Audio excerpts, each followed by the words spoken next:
Can we begin, Prabhu, or what? Yeah, we can start, Maharaj. Okay.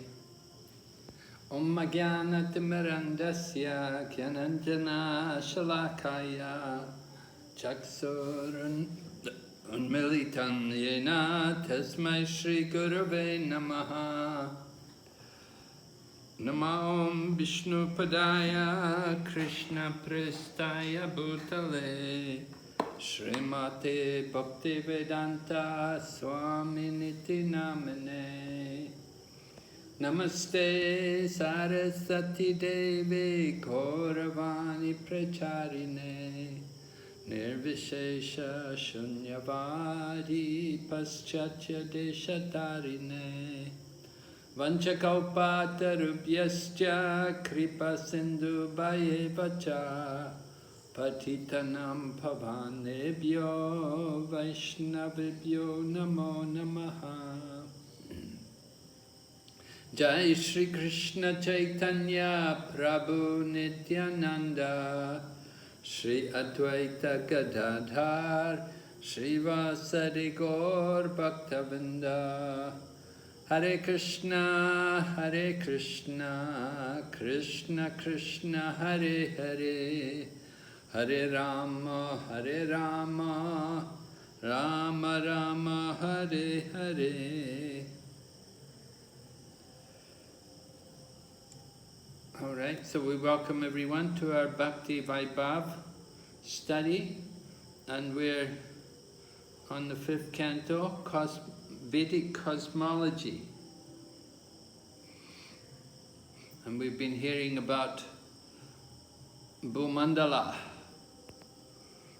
And we heard about, in the beginning, we heard about Jambudweep, and how Jambudweep was divided into 9 divisions after the 9 sons of Bharat Maharaj. And in the center of Jambudweep, of course, was Mount Meru. And Mount Meru plays a very important role in Bhumandala. So then we heard about the Ganga, how it comes down, flows through, comes up, comes from, first of all, from the hole in the covering of the universe, it enters. Lord Brahma offers his respects to the Ganga, and then comes to the Saptarishis, and then, first of all to Dhruvaloka, and then to the Saptarishis, and then to the moon planet, and then on to Mount Meru, and then falls down Mount Meru to the tops of the mountains and flows out into the outer regions of Jambudweep into the saltwater ocean, because saltwater ocean is surrounding Jambudweep. And then we were hearing, just in the last class, we heard about Bhumandala and the different islands of Bhumandala, there were 7 islands, and they were under the care of, they were given to the different sons of Priyavrata Maharaj. Priyavrata Maharaj, of course, was responsible for dividing Bhumandala into these 7 different islands. And we heard how in the outermost island is called Pushkar Dweep. And on Pushkar Dweep, there's a mountain which goes around right through the middle of Pushkar Dweep, goes right round in a circular manner, just as Pushkar Dweep is circular. And so the mountain, Manasotara mountain, goes around Pushkar Dweep. And we were told how the sun god rides his chariot around Manasotara mountain. And the sun god is, he's not riding directly on top of the mountain, but there's a nice cushion of cosmic wind which supports the chariot. And he has a very wonderful chariot, right? You know, we have four-wheel drive and we have two-wheel drive, but we don't really, you know, we don't see too much of one-wheel drive. Maybe you go to the circus or something, or somebody, some entertainment, there may be somebody riding one-wheeled bicycle. But Maharaj Priyavrata, after the sun god, he had also one-wheeled chariot. So the sun god has a one-wheeled chariot which goes around this Manasotara mountain. And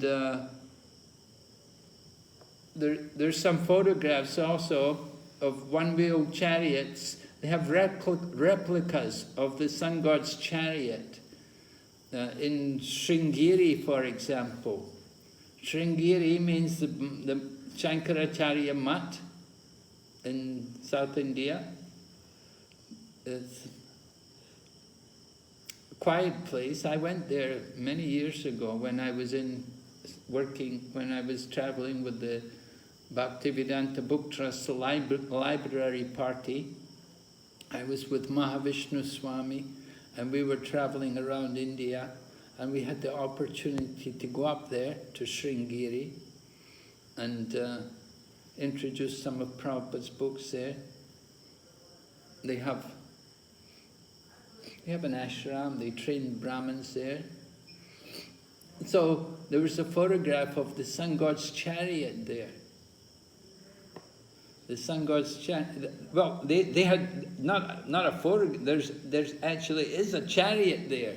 And they do a ritual one day in the year, every year, they do a ritual with that sun god's chariot. And so the sun god's chariot, you know, there's, the sun god has his chariot driver, Arunadev, and it's driven by 7 horses. Of course, the dimensions of the chariot are just huge. You know, the yoke on the chariot is hundreds of yojanas. It's just inconceivable. Of course, the whole thing is inconceivable to our limit. We're just like tiny ants, little insects. You know, what can little insects know about our life?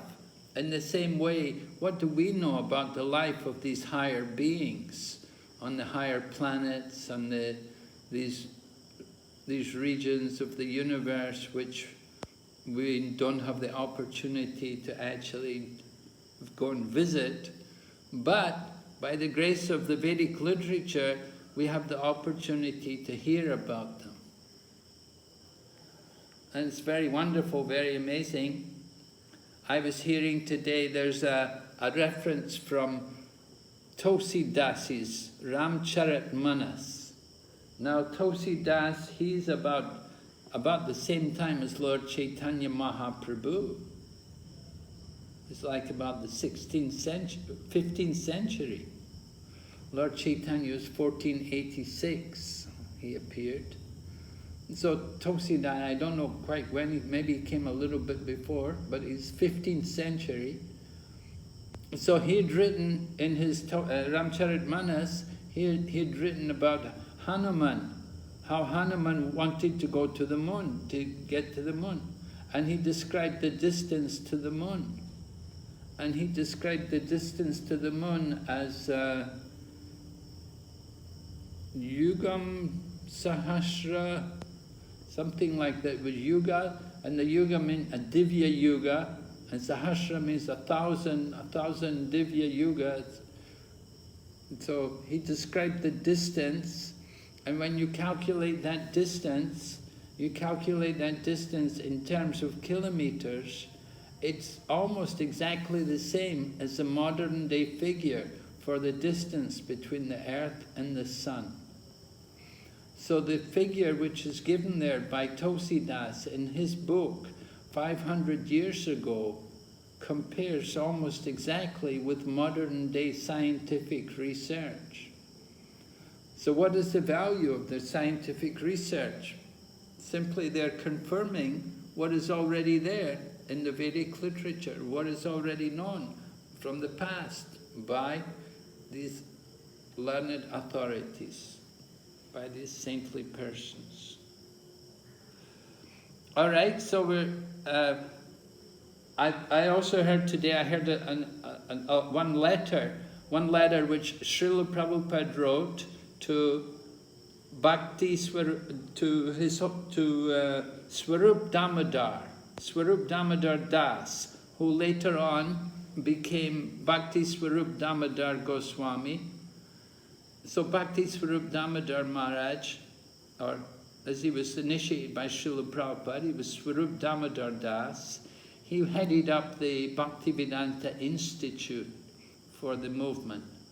And Prabhupada personally instructed him in how to preach and to organize programs for the scientists of the world, and to bring them to Mayapur and to our temples, and to educate them about the teachings of the Vedic literature. So in one letter which Srila Prabhupada wrote to Swarup Damodar Prabhu, he told him, he said, now you PhD scientists, you should work together to understand this 5th canto and to understand the cosmology there. And he said, we want to construct our temple in Mayapur to display the different features which are described there in the 5th canto. And Prabhupada mentioned 4 things which should be explained by the exhibit in the temple in Mayapur. And Prabhupada talked about how day and night, the formation, the arrangement of the day and the night in different parts of the universe, and the phases of the moon, and then also there was eclipses, and the movements of the sun and the different planets. Oh, the seasons, that was it. So the days and nights, the seasons, the eclipses, and the phases of the moon. Prabhupada said, we will make an exhibit in our temple in Mayapur, and he said it will attract people all over the world to come and see the Vedic presentation on these things, because it's such important information. No other religion presents such scientific knowledge. So it's a very powerful preaching strategy which Srila Prabhupada has. And it's based on this information from the scriptures. There was also one saint in the Ramanuja Sampradaya from just only 150 years ago, and he did research, and he was particularly concerned about one statement in the Mahabharata where it described that the world was like a rabbit and two leaves. So he could not understand. But then, by the grace of Krishna, it was revealed to him that when he turned the rabbit and the leaves upside down, it was an almost exact replica of the world, of the planet Earth. And you could see the northern hemisphere and with Africa and Asia and Europe, and then the 2 Americas. It was all there in the drawing. So he got that realization. And then later on, this man, who it was a renowned sannyasi in the Sri Sampradaya, he drew a picture of the universe, of the different features of the cosmic manifestation. He drew an illustration. It's a big sheet of paper. And if you go to Melkoti, have you been to Melkoti? Any of you been to Melkoti? It's a 1,000-year-old temple. I had the opportunity to go there 2 years ago. Yes, Mother. You've been there? Good. Yeah, Lord Nrsingadev, of course, is there, and other deities also. Ramanujacharya had stayed there for some time. Anyway, this man, 150 years ago, he drew the picture of the different features of the universe. And the picture is there in the temple. It's all framed and preserved, and it's in the temple. And there's also a temple in his village, because he had his own, maybe the local people built a temple in his honor, or I don't know. But anyway, in his village where he's from, which is not far away in that area, they also have that same picture which he drew. And the information is all straight from this section of the Bhagavatam. The different divisions of Jambudweep, and then Bhumandala, and the different planets and so on. So it's very interesting, very powerful information for all of us. I'm very glad to have this opportunity to study it all with you. Gives me a chance to think more about it. We have one presentation here. Let me share the screen.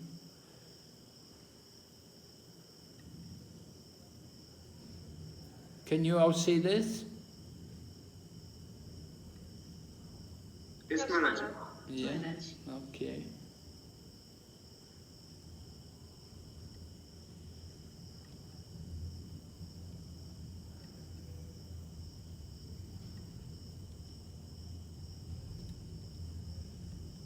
Okay, here's the picture, yeah.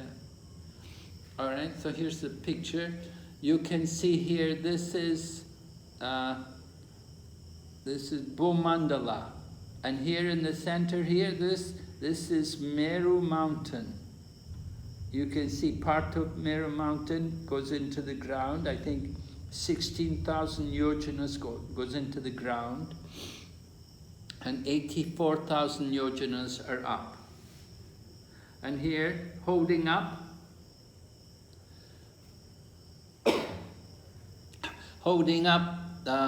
Bhumandala is Anantashesh. Let me close the door.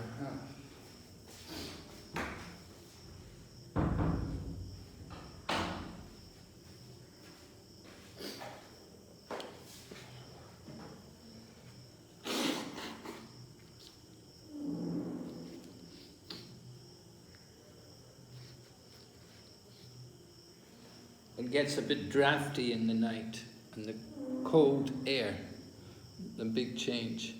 So here, over here, you see also Lokaloka mountain, which goes right round Bhumandala, right? And here's the sun planet. Over here you have the moon, and the different planets in the solar system. And then up here you have Dhruvaloka, and then you have Maharloka, and then Janaloka, and then Tapaloka, and Satyaloka, right? And then you come to here you have the different coverings of the universe, and how they get thicker with each layer. Right? So this is one kind of illustration. I'm not able to read everything in it. My eyes are already finished. Brahman and Vaikuntha planets, spiritual world. Okay, so outside you have the spiritual world. This is one universe. The bottom here, this is the Garbhodak ocean. Huh? Maharaj, you can zoom in. You can zoom. I can zoom? Then you can, yes, Maharaj. Use the control button and with a right click of your mouse, you can go up and down. Use the control button. I'm on a Apple computer. Yeah, so you will have the control CTRL button. It's command button, command. Apple. The command button, Apple button. Command button, huh? Command plus and command minus. Zoom out, zoom in. Oh. What are all these things coming up? So what do I do? Nanda Kishore, command button and what else? Yeah, plus. Command plus to zoom in and command minus to zoom out. No, it didn't do anything.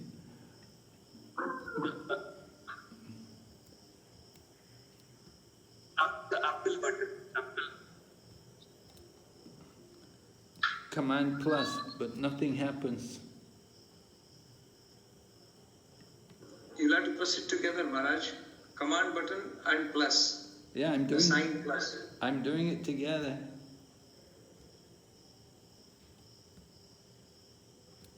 Or do you have the control button also, CTRL? Yeah. With the control button and plus, you can increase. No, cannot. Not on mine. This is PowerPoint, Guruma. It's in PowerPoint. Huh? Yeah. Yeah. Then I think we can exit the slideshow and then zoom in by putting manually the percentage, like 200%. Really? Yeah. How do I do that? Press escape, Guru Maharaj, that will exit the slideshow, end show, yeah, the end show. Then? Now there will be the percentage there. Prabhuji, he need not have to do that. On the below, on the right side, there is also plus minus. Minus and plus, Guru Maharaj, where it's 110%. On the extreme right below. On the extreme right? Below Right, it shows corner down, Maharaj. On the extreme right corner down. Down? Yeah. Oh yeah? If we move there is a plus. Yeah. You can increase there. Yeah, if we move that circle in the bar to the right, it'll zoom in. Oh, A okay. small circle Now, between the plus and minus. so what should I, 200 maybe? No, don't do there anything, Maharaj. It will be too big. You will not be able to control that. You better go down.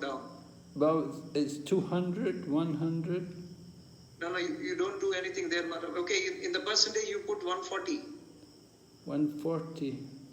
Not here, Maharaj. Below, yes, that's right. Okay. 140. Oh, that's going to reduce. It's already 200 you had. 140, okay. 240, Maharaj. 240. 240. It's not still. Oh, yeah, now it's coming. Yeah. Okay. Yes, you can do that. Now, That's right. but still, the thing is not focused that we could read it so well. Yes, Maharaj.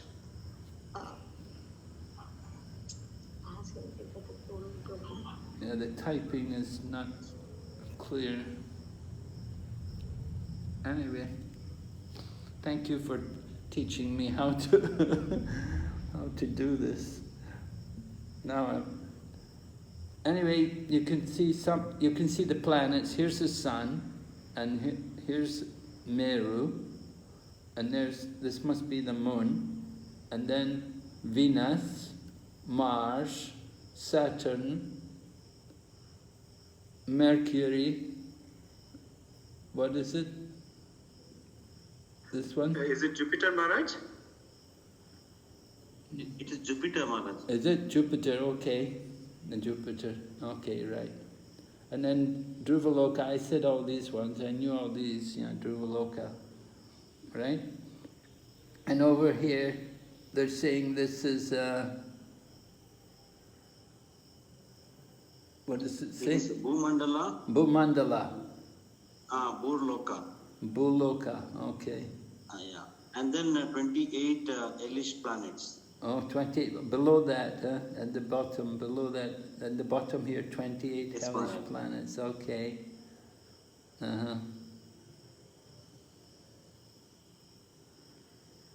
All right, so we just about got everything. And you can see over on this side, this is more detailed, the different islands here. In the center, you have Jambudweep, surrounded by the saltwater ocean, and then Plakshadweep, surrounded by sugarcane ocean, Salamali Dweep is surrounded by liquor ocean, Kushadweep, surrounded by clarified butter ocean, Kronchadweep, surrounded by the milk ocean, Shakadweep, yogurt ocean, and Pushkaradweep, clear water ocean. And then, outside that, we have, well, in the middle of Pushkaradweep, you can see Manasatara mountain is running right round here. This Manasotara mountain range, highlighted up here, which goes right round. And in the middle, in the 4 different sections of the Manasatara mountain, you have the residence of the different demigods. Here's Indra, Devadam, residence of Indra, Vibhavari, the residence of the moon god, over here the residence of Varuna, Nimlocha, and then in the bottom, Samyamani, the residence of Yamaraj. And so these are all mentioned here.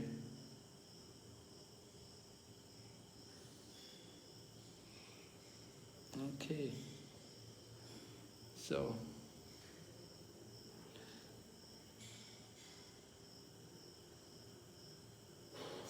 okay, then next we have, this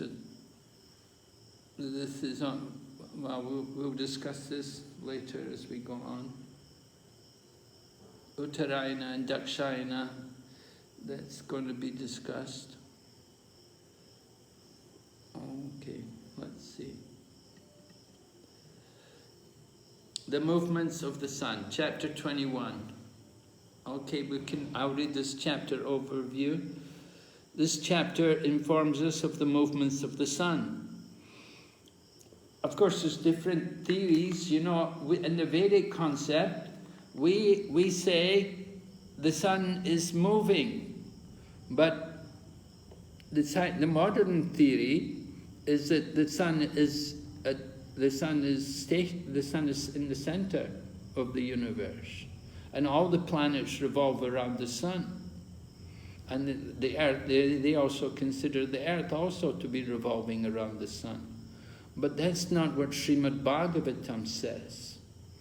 Srimad Bhagavatam says that the earth is in the center and everything is revolving around the pole star. So here, this is going to be discussed about the movements of the sun. The sun is not stationary. It is also moving like the other planets. The sun's movements determine the duration of night and day. So that was one of the things Prabhupada wanted to be explained in the temple of the Vedic planetarium, the duration of the night and day. And when the sun travels north of the equator, it moves slowly during the day and very quickly at night, thus increasing the duration of the daytime and decreasing the duration of night. Similarly, when the sun travels south of the equator, the exact opposite is true. The duration of the day decreases and the duration of night increases. The entire Kala Chakra, or Wheel of Time, is established on the wheel of the sun god's chariot. This wheel is known as Samvatsara. So Samvatsara is like Kala Chakra, the wheel of time. It's the wheel of the chariot of the sun god. The chapter can be divided into 3 subdivisions. First of all, the orbit of the sun. Then description of the sun god's chariot and worship of the sun god. Just a short chapter, only 19 verses here in this chapter. All right, so let's see. Oh, I have to.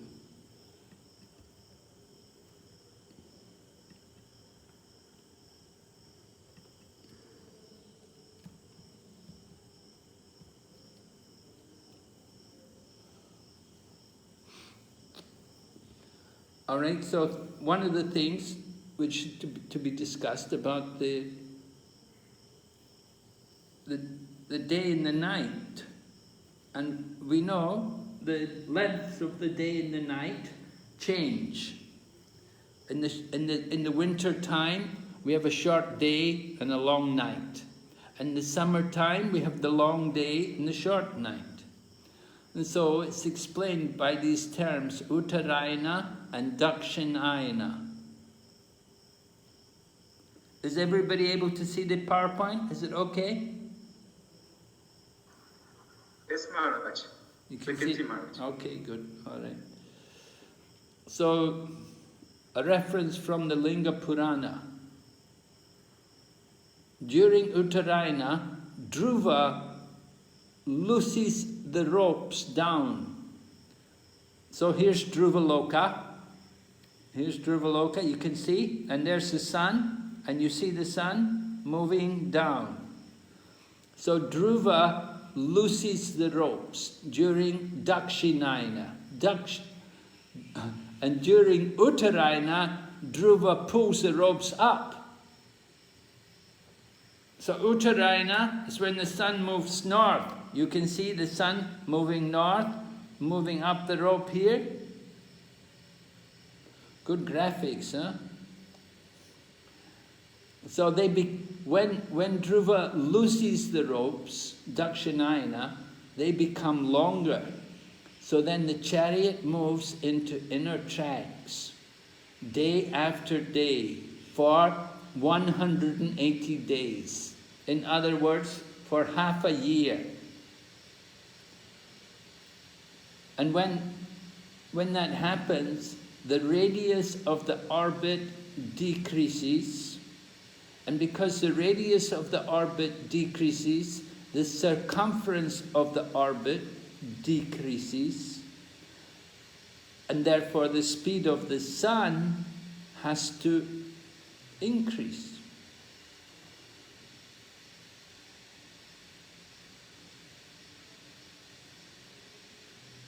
The speed of the sun, 2 pi r over 24 hours.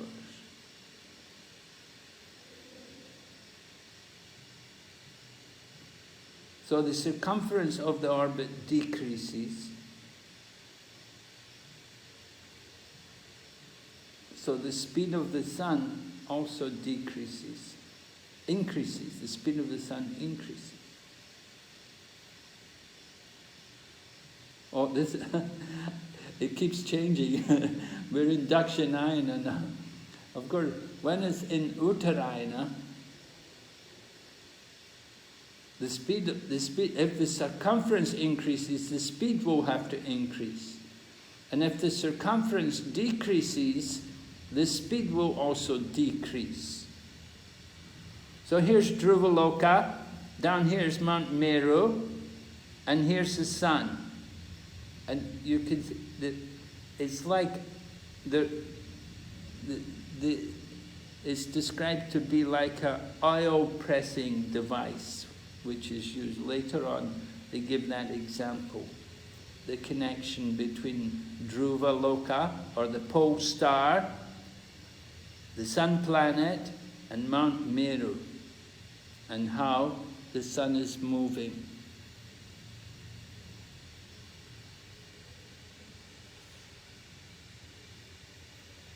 So some nice, it's mentioned here.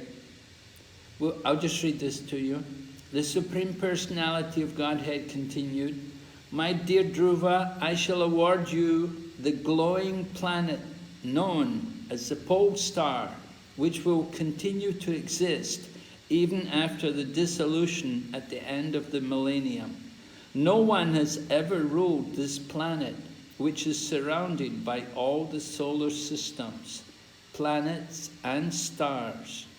All the luminaries in the sky circumambulate this planet, just as bulls tread around a central pole for the purpose of crushing grains.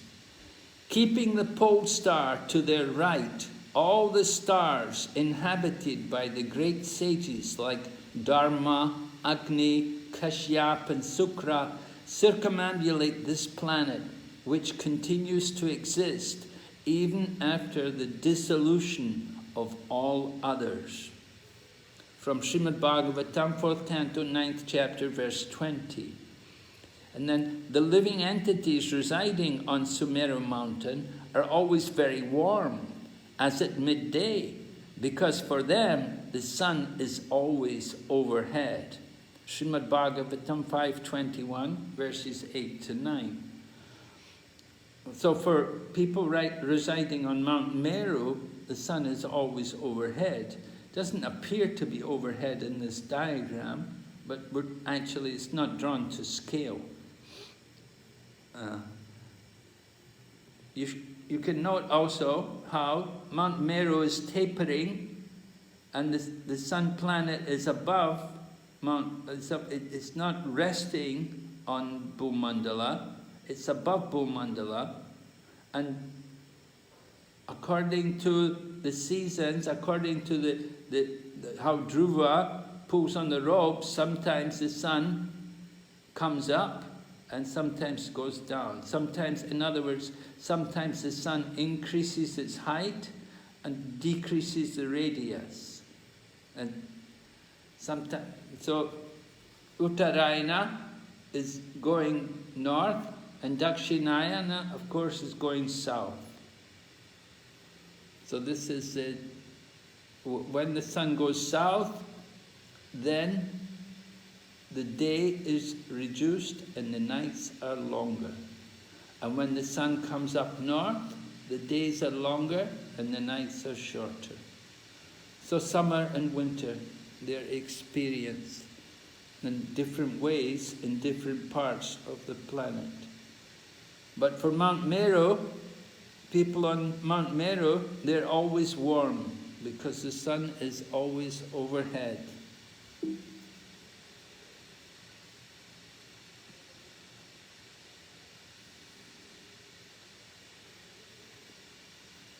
Verses 7 to 16 give a description of the daily movements of the sun.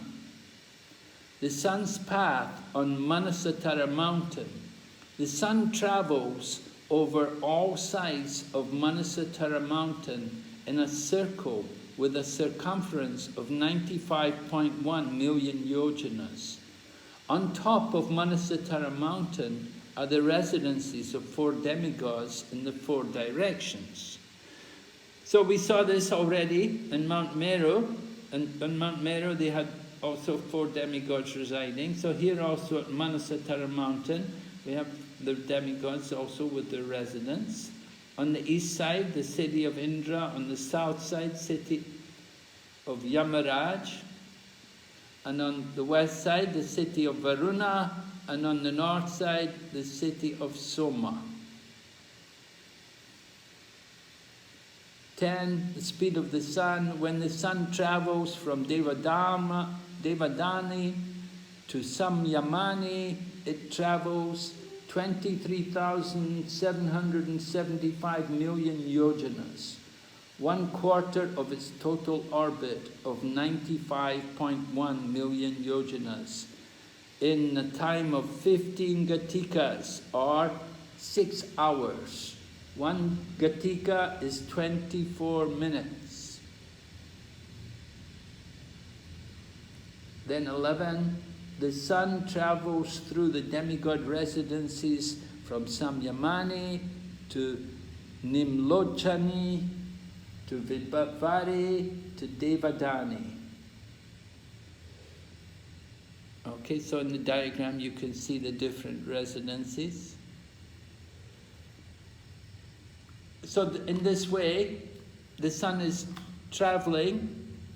So when it's daytime, when it's midday at Devadani,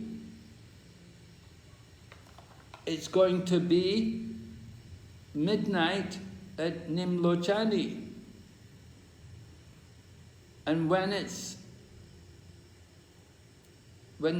sunrise at Samyamani, it's going to be sunset at Vibhavari. Right? It's going to be the opposite condition in each place. Just like on the planet, we see, if I'm in India and just now it's nighttime here, it's going to, if I say it's midnight here, then in Australia it's going to be sunrise just about. And going further around, if you go the other way, if you go west rather than east, if we go west, if we come from India, you go to London, then it would be sunset. And New York would maybe midnight. So the time's going to be, according to the different times and the positions on the planet, will be affected by the different movements of the sun. Something which we're all used to, the phenomena which we're all used to. So it's being described here in detail in the Srimad Bhagavatam, describing how the sun is moving and it's controlled ultimately. You see, because modern astrology, they say the sun is in the center of the universe and everything rotates around the sun. So how do the Vedas explain it? The Vedas explain that the pole star is in the center and everything that rotates around the pole star. And the sun is also rotating. The sun is also moving. And its movements will affect the different times of the day in different places. And that's why we get variations in the time of the day according to the year, and in the same way we get also seasons in the year due to the movements of the sun in relation to the different planets.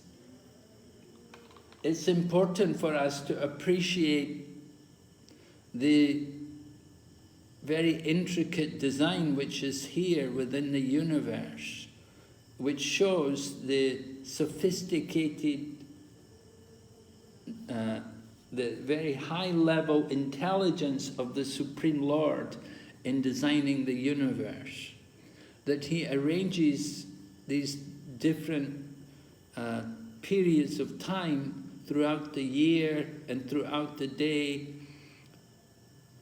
which are very important for people living on the planets and for our life. That's why things like a Panchangi is very important. It's very important for us to know about the different times, when is the auspicious time and when's not a good time. And it's important for people to know when should the farmer plant, when is the rainy season coming, and when is the dry season coming. Everything is done for, the world is meant to be more agriculturally based. Most of the planet, in the past, for thousands and millions of years, the planet was based on agriculture and people lived in the countryside. It's only in recent years that people all moved to cities and factories and so on. But in the Vedic culture, everybody lived an agrarian lifestyle. They lived off the land, and for that, the different climatic conditions, the seasons and the times and so on, very important. So the Panchangi is a very valuable piece of material for everyone. Just like us as devotees, we need to know. Every year we have to have our Vaishnava calendar. When does Chaturmas begin? right? When is the Jagannath Snan Yatra? Must be coming up very soon, right? And we know by the time of Jagannath Snan Yatra and Rath Yatra, we're coming up to the rainy season. It's going to be rainy season. We're going to be really into the rainy season at that time. And so that's, by that time you want to have your land planted, you want to have your rice planted, you want to be prepared for the rainy season. You can't be doing a lot of work in the rainy season, not so easy. You want to have everything planted.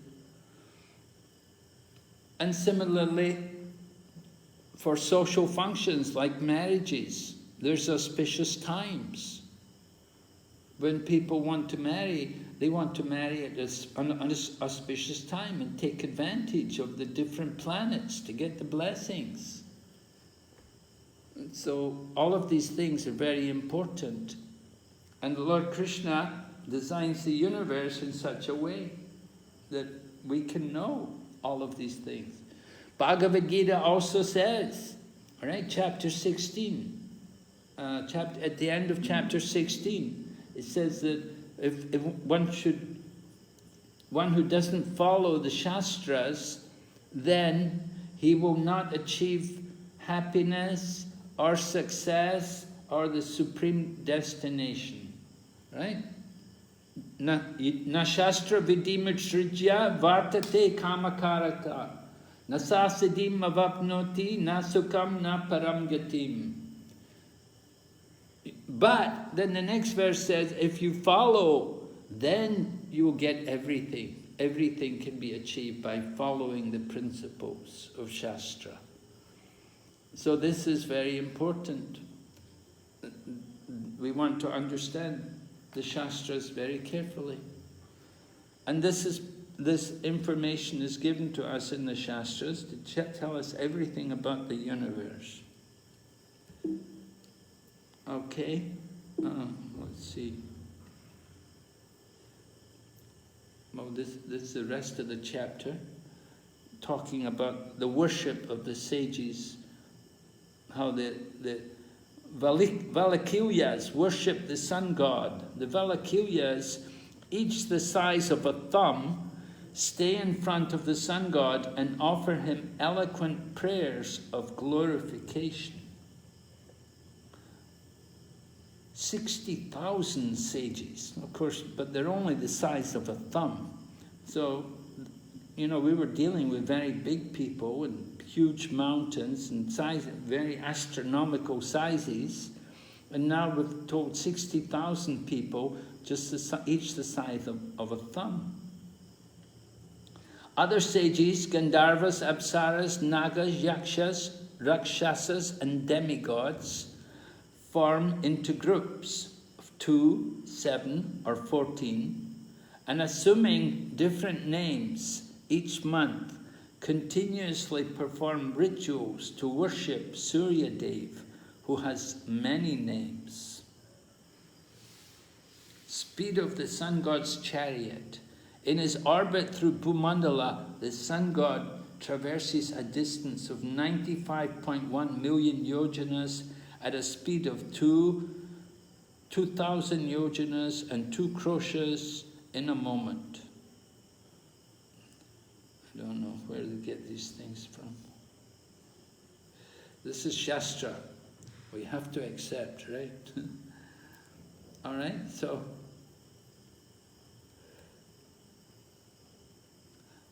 the orbit of the sun.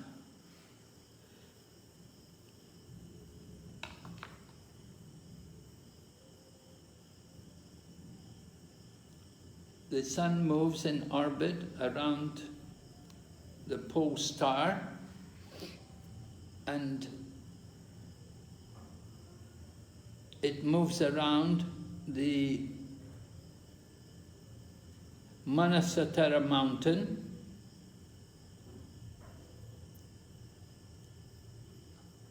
how long is it going to take for the sun chariot to go around the Manasatara mountain? Anybody know?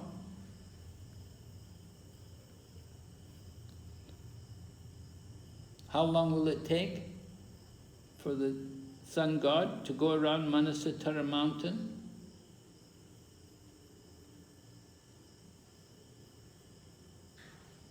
Remember, what was the distance?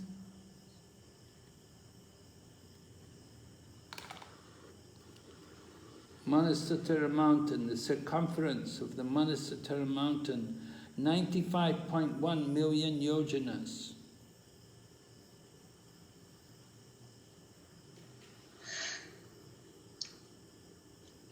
Yes? How long does it take? Takes 6 hours, Maharaj. That's what it says, right? Yeah. 6 hours.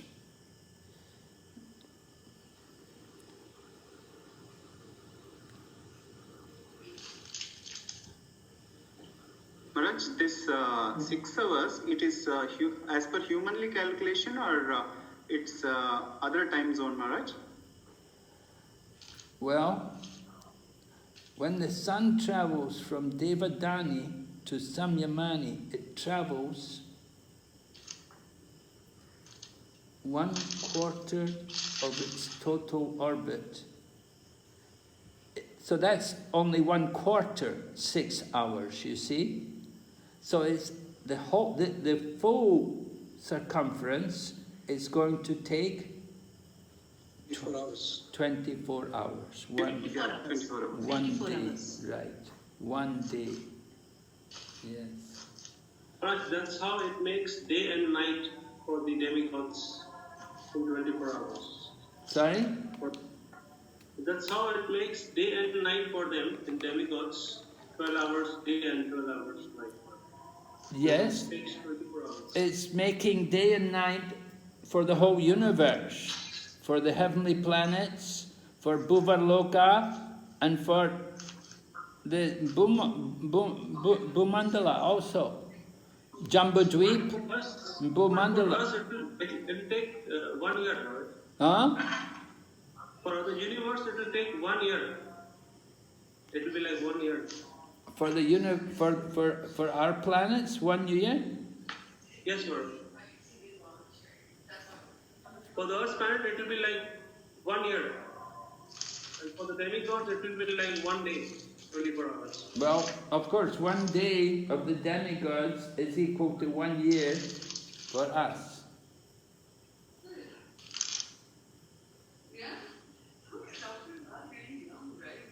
That is true. There's a difference there between the time scale for the demigods and the time for our own planet, Earth.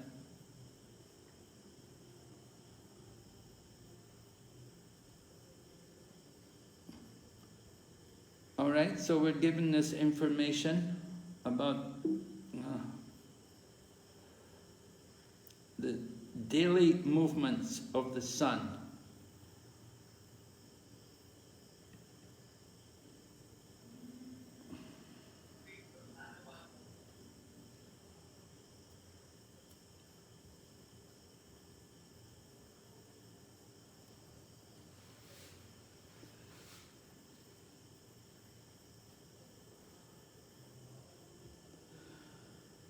The sun, this Uttarayana and Dakshinayana, this is also very regulated, a very regulated program, right? We always have the Sankranti, Makar Sankranti, that comes in January. Makar Sankranti is the beginning of the Uttarayana, when the sun starts to move to the north. And then you have the, is it Karka? What's it called? The other Sankranti?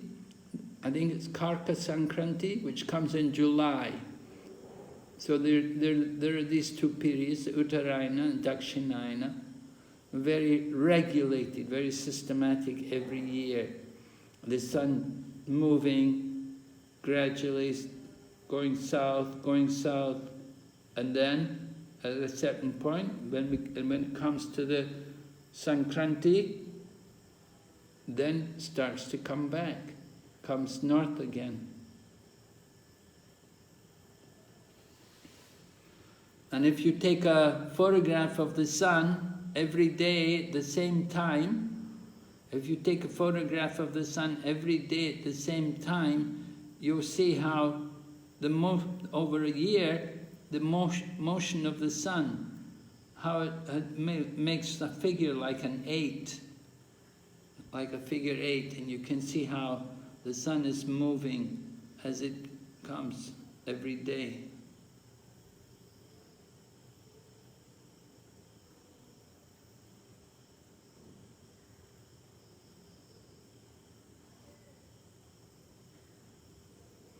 So Dhruva Maharaj is quite busy there. He's keeping all these planets going. This will go on for the whole day of Brahma. For the whole day of Lord Brahma. And Dhruva Maharaj, he's up there for one day of Brahma. And this every day it's like this. Every day there will be the Uttarayana, Dakshinayana, but of course they will come once in a year. In the period of a year, there will be one Uttarayana, one Dakshinayana. Uttarayana coming to the north, that's the Makar Sankranti, the beginning of the summer, and the days start to become longer. When we're here in Mayapur, we always feel the winter, it's quite cold for a while, and then Makar Sankranti comes in and think, oh good, oh, the beginning of summer, the longer days, the weather starts to improve a little bit, slowly, slowly. Now what about people who are on the North Pole or the South Pole? How will they be affected with sunlight? Can you imagine?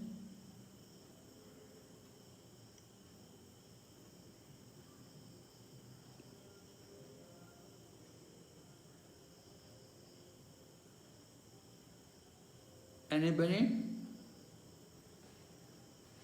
Hare Krishna Maharaj. Maybe it will be like us when the sun is on south hemisphere, the north people will be having very short daytime and longer nights and cold weather, very cold temperature. Yeah, I'm sure it will be cold. At south, they must be having longer days and heat and light. They have in abundance. Mm-hmm. Yes. Am I correct, Maharaj? Yes. That's a good guess.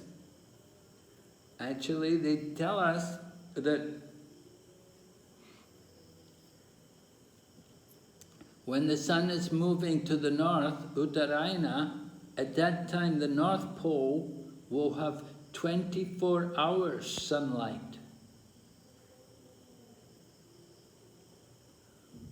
And the South Pole will have 24 hours darkness.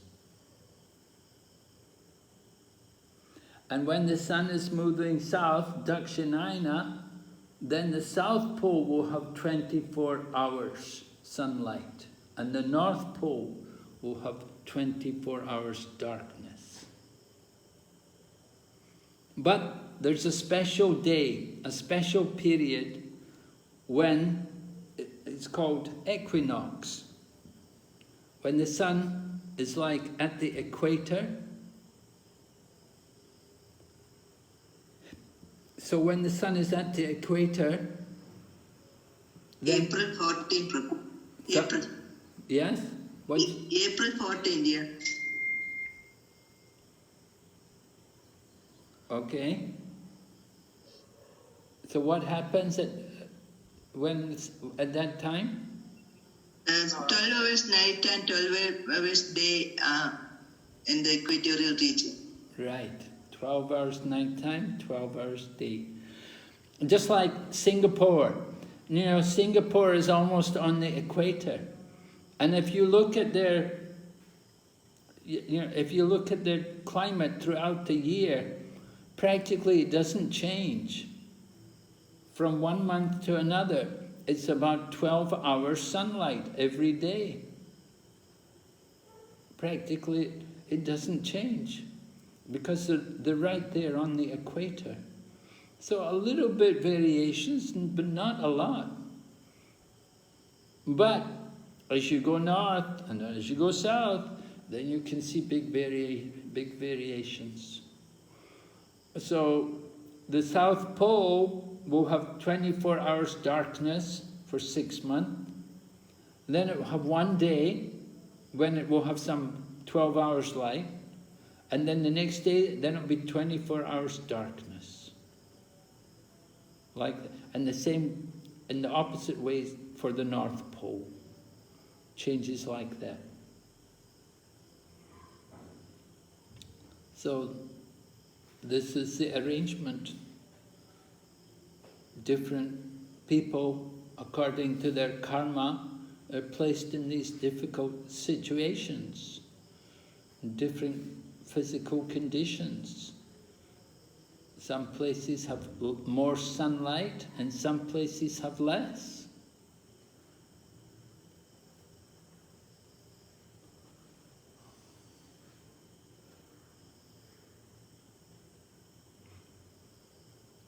In Sumera Mountain, the people living up there on Sumera Mountain said they're always warm.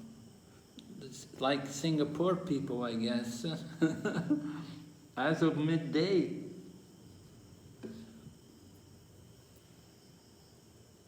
So sometimes people, when they have sunshine all the time, they appreciate so much, you know, they like to see the snow. Oh, I want to see the snow. Anybody who comes from a cold place, they think, oh no, I just want to get away from the snow. Horrible, so cold. So I heard how in Dubai they built that place, what artificial ski slope there, that people could come there and learn to ski. And sometimes people would go there, they would save up, and it's so expensive to go in there. And sometimes they'd go in there and they would spend about 10 or 15 minutes and then just come out and say, I never want to go there again. Because it's just so cold, it's so unbearable. So sunlight, very important, the heat and light. We were appreciating the importance of the sun planet, how it gives life for the whole universe. And with the help of the sun, then everything grows. And there is no sunlight, then nothing can grow. It's just so cold in the desert. Although they have sunlight in the desert, still nothing grows there also. And this is a cursed. These are cursed regions. All right. So let's see what else we've got. The daily movements of the sun. Yeah, we talked about that. And how the sun god is worshipped. Certainly, we remember Lord Brahma's prayer, and he was Lord Brahma glorifies the sun god. The ladies recited the verse for us yesterday. We heard about the sun god. Yakchakshuresha savita sakala grahanam raja samasta suramurti rashesha teja Yashyatnaya Brahmati Sambarata Kala Chakro Govinda Madhipurusham Tamaham Bhajamin. So Yashyatnaya Agnaya. In the Chaitanya Charitamrita it says, Chaitanya Mahaprabhu says, Agaya Guruhana Tarai Desh. By my order, become a guru and save the land, right? Lord Chaitanya told the Kurma Brahman, Yari Deki Tari Kaho Krishna Upadesh Amar Agaya Guru Hana Taraide. So in the Brahma Samhita is also saying that the order of Govinda is given to the sun god. Yashyabnaya Brahmati Sabharata Kala Chakro. That his order is to mount the wheel of time. That's the order of Govinda to the sun god, that he should drive his chariot to mount the wheel of time. And this he does on the top of Manasotara mountain. So the sun god with his one-wheeled chariot is able to do this. All right, we'll go on to chapter 22 and have a look at what's here in this chapter. Overview. In this chapter, the orbits of the planets are described according to the movements of the moon and other planets. All the inhabitants of the universe are prone to auspicious and inauspicious situations. This is referred to as the influence of the stars. So you can understand something of what's going to come up in this chapter, the influence of the stars, a lot on astrology. Do we have any astrologers here? Are any of you experts in astrology? You do some astrology? You all believe in it, right? Before your marriage, did you check your charts? Make sure it was compatible? Yes, Maharaj, we did, Maharaj. Yeah, everybody does. That's wise. Yeah, that's a wise thing to do. That you gotta, if you don't do that, then you're asking for trouble. All right, so Maharaj, yes. Hare Krishna Maharaj, out of humility, Jai Govind Prabhu is not telling, but Jai Govind Prabhu and Radha Madhav, they did some of the astrological course, Maharaj. Oh, they did the astrological course, huh? Did some of them. Oh, very good. Oh, very nice. So, you're very aware of all of these things then. The influence of the planets, how they influence everything. So the inhabitants of the universe are prone to auspicious and inauspicious situations. Yes, we are prone to these things. Auspicious, we like the auspicious, we like to do that, and we try to avoid the inauspicious. But, of course, we're not able to avoid. Just like just now, this last year or two has been very inauspicious. A lot of inauspicious things, a lot of bad things happening, very inauspicious things. And people are quite concerned. Okay, so we're prone to this. This is our karma. We're in this karma, we're in the field of karma, right? This is karma bhumi, and we have to expect these things, but we try to take shelter of devotional service. We're not so much interested in what's auspicious or inauspicious, we just want bhakti to Krishna. So 3 sections again, the movements and glories of the sun, then movements and glories, oh, just a minute, go back. Movements and glories of the moon, and then description of the stars above the moon. The stars, that's the important thing, right? The influence of the stars. So, first of all, the movements and glories of the sun are being described for us. Oh, good, that's the wrong way. So the chapter begins with Maharaj Parikshit's question, because, we should actually go through the chapter. It would be better if we go through the chapter rather than spend time with this, because we didn't hear Maharaj Parikshit's question. But there's an important question there.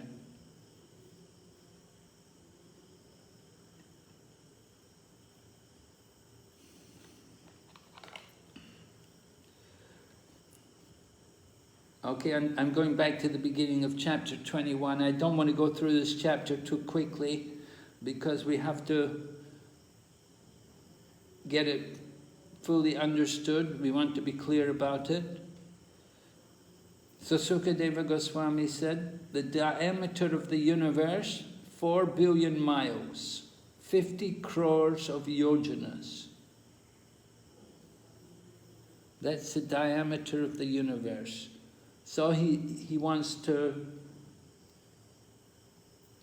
hear about it. Sukadeva Goswami says, we can understand the upper part of the universe by understanding the lower part. He said, and he gives the example about the grain of wheat divided into two parts. You can estimate the size of the upper part by knowing the lower part. So expert geographers tell us we can understand the measurements of the upper part of the universe by knowing those of the lower part. So the sky between the earthly sphere and heavenly sphere is called antariksha, or outer space. It adjoins the top of the sphere of earth and the bottom of that of heaven. And that is where the region of Bhuvarloka is also. Bhuvarloka is where you have people like the yakshas and the ghosts and all of these kinds of people residing.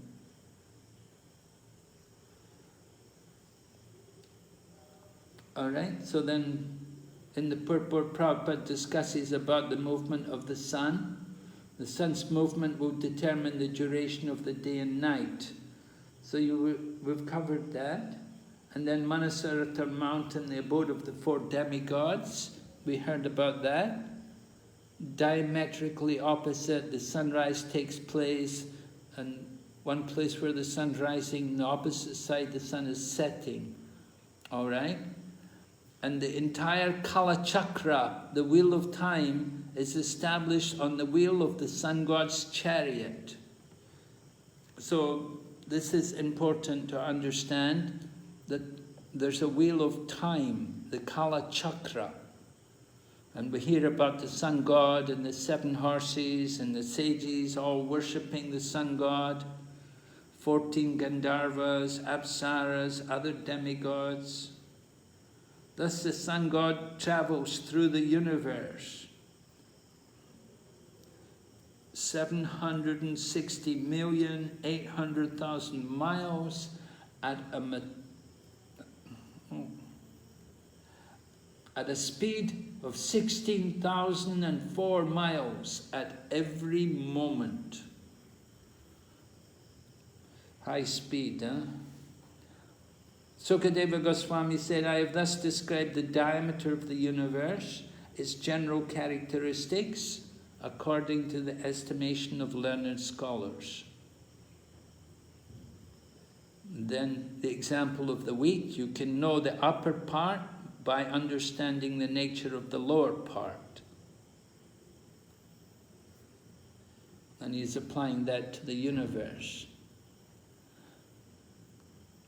In the midst of that outer space, the antariksha, is the sun planet, the most opulent sun, the king of all the planets, the eye of the Lord, that emanates heat such as the moon. Oh, the king of all planets that emanate heat. There are 3 sources of heat, right? There is the sun planet, there is the moon planet, and there is also fire, Agni. So, Aditya, Chandra, and Agni. 3 sources of heat. The sun heats the universe, maintains its order, gives light to help all living entities see. We do hear that in the lower regions there are planets where it's darkness, there is no sunlight, but the demons there, they have jewels on their head by which they can see.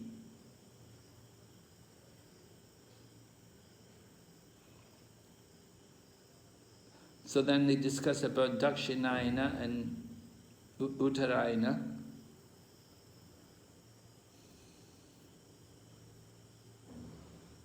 And how this is all the arrangement of Govinda. The sun simply carries out the orders of Govinda.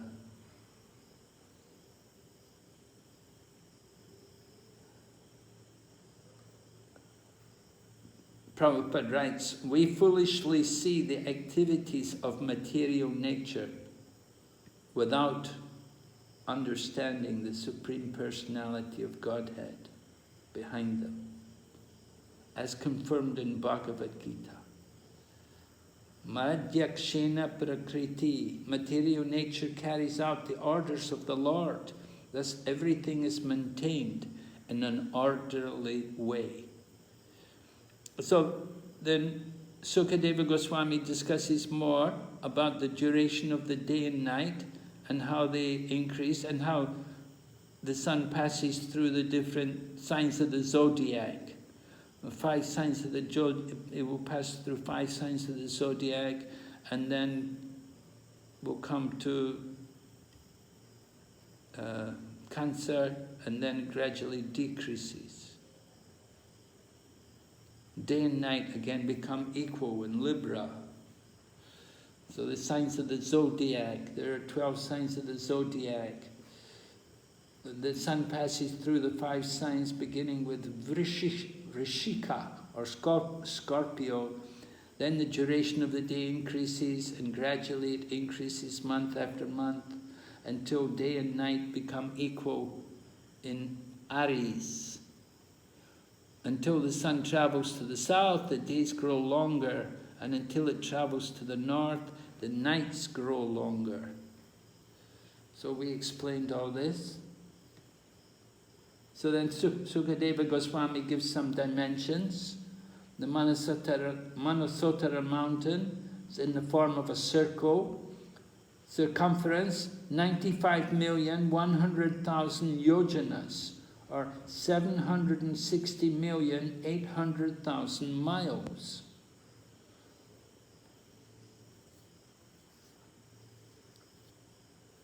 And then we hear about the different residencies of the demigods.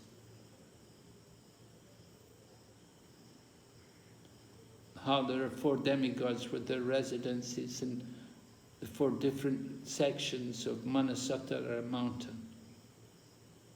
Sunrise, midday, sunset, and midnight occur in all these places according to specific times, thus engaging all living entities in their various occupational duties, and also make them cease such duties. Supposed to make people cease such duties. Of course, nowadays people do things like work all night. We can understand how uncultured we have become. You know, before, when the world was agrarian, everyone was working in the daytime, and they could go home at night and sleep in the night. But now you've got many people, they work all night. They work all night. I remember in London, at our temple in London, there was a young man coming to Mongol Aarti. And I said, oh, it's very nice, you come to Mongol Aarti. He said, yeah, I'm just coming home from work. I said, where do you work? He said, I work in a casino. So he's in a casino the whole night. And then after working casino all night, he would come for Mongol Aarti. Not a very ideal life.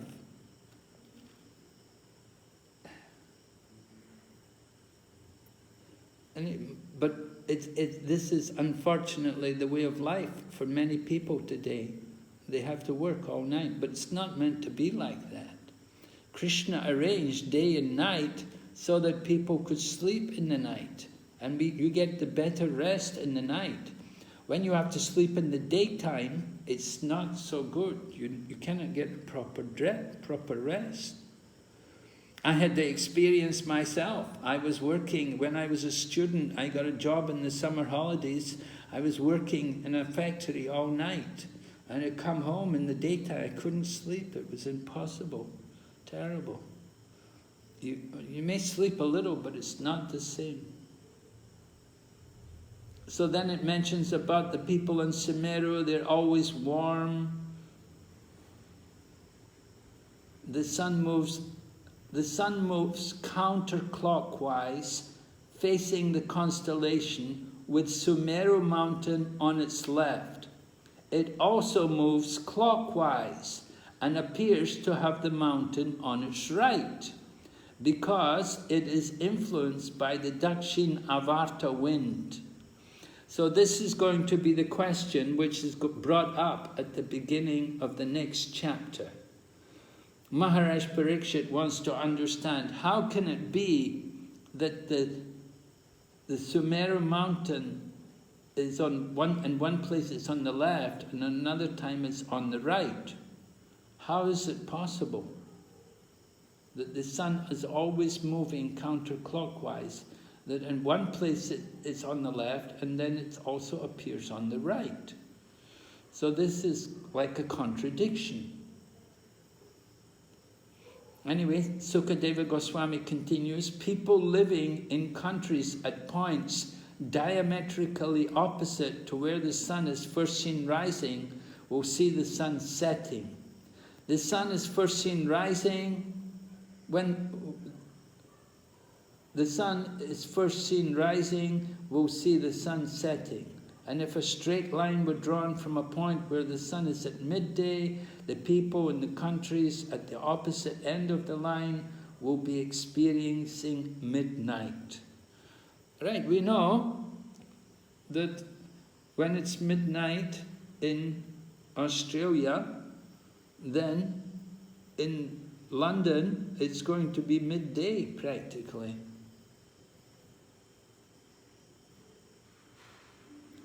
And when it's midnight in London, it will be midday in Australia. So people residing where the sun is setting, were to go to countries diametrically opposite, they would not see the sun in the same condition. It's very confusing for the body when you have to travel these big distances and adjust to different climates. Some people, they will take 3 days. They will not do anything for 3 days after coming to another side of the planet, because it's such a big change in the time and in the atmosphere and in the conditions. Everything is just so different. The body cannot adjust immediately. You have to be very careful. People who travel back and forth across the Atlantic or the Pacific, they very quickly get health problems. It's a very deteriorating activity. It really takes away your health. Even sportsmen who travel like that, they get problems. They can't do it for long.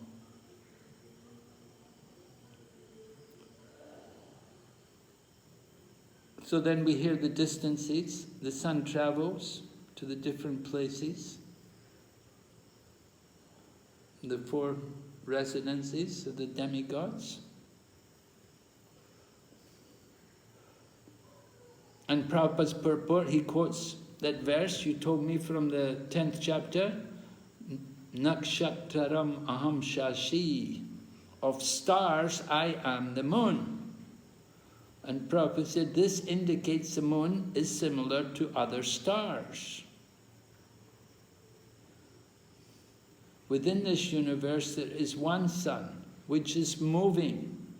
The Western theory that all the luminaries in the sky are different suns is not confirmed in the Vedic literature.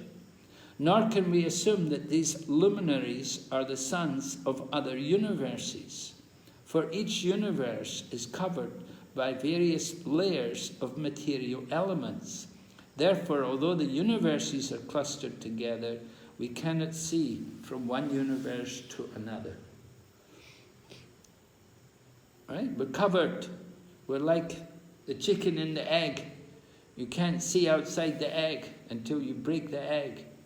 You want to get out of the universe, you have to go through the coverings of the universe. We were telling about Krishna taking Arjuna to go to Mahavishnu. He had to go through the darkness. And then he had to go through the coverings of the universe. Then he got to the causal ocean. And at one point it was so dark, Krishna had to fight. Even his own horses were frightened by the darkness. And Lord Krishna had to fire the Sudarshan Chakra to make a hole in the darkness and to brighten, to bring some light into the place. So in each universe is one Brahma, and there are other demigods on other planets, but there is only one sun.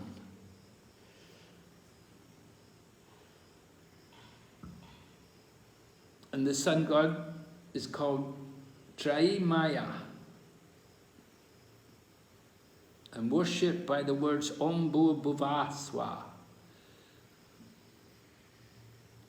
So some features of the sun god.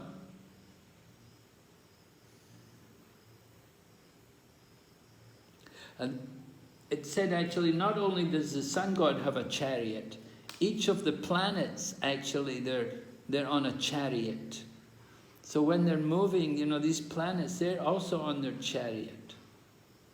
The moon god, he also has a chariot, and you know, it's a way to travel, these demigods. You know, they don't have cars, they have their chariots. And very special chariots. And when Arjuna was going to the heavenly planets, he saw all the chariots. He saw beautiful chariots.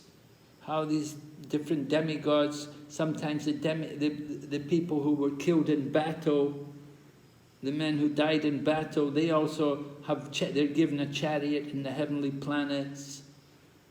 You know, they go to the higher planets and they're given a chariot and they're driving their chariot from one planet to another. They don't have to take Air India or whatever you fly on, you know, Emirates or anything. They have the chariots to go on.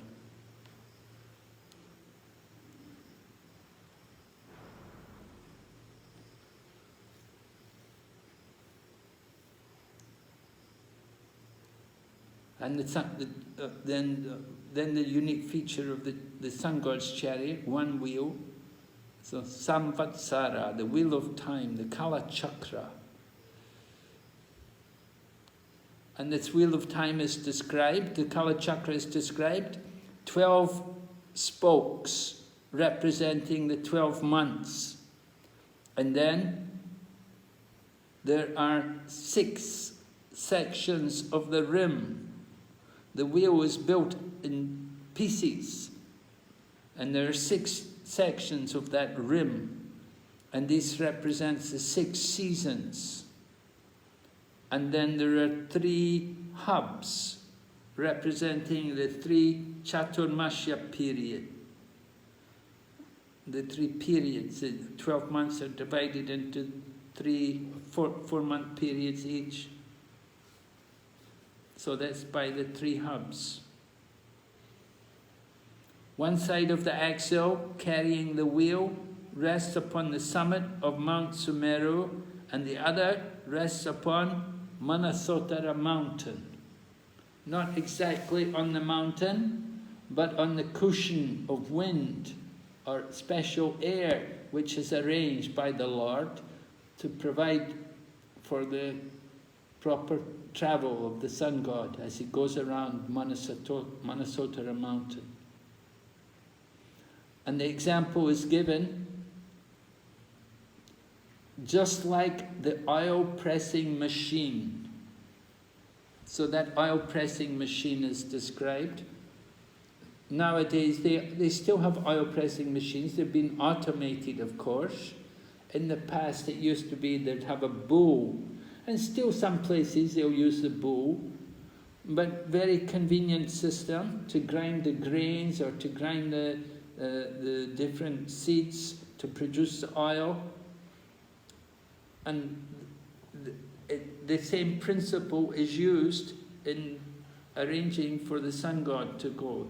I don't know who copied who. We must have copied the arrangement from the Lord himself. It's Krishna's design. Anyway, it's the same principle is used in the oil pressing machine. First axle is attached to a second axle, which is 1/4 as long. And the upper end of the second axle is attached to Dhruvaloka by a rope of wind. Everything is so mystical, huh? The ropes of wind. Then we're told about the carriage of the sun god, 3,600,000 yojanas long and 1/4 as wide. And the chariot's 7 horses are named after the different meters of Vedic mantras. One is called Gayatri.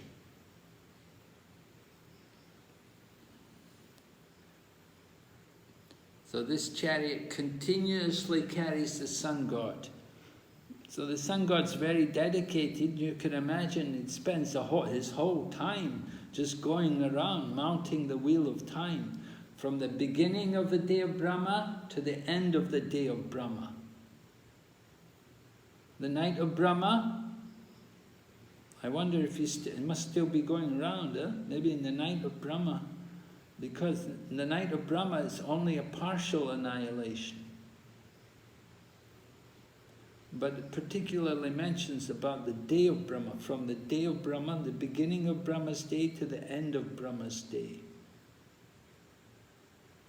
The 7 horses. And Arunadev is driving the horses, but he doesn't look in front. I don't know what kind of driver he is, but he doesn't look ahead, he looks behind, because he likes to see the sun god. And so he looks back to see the sun god.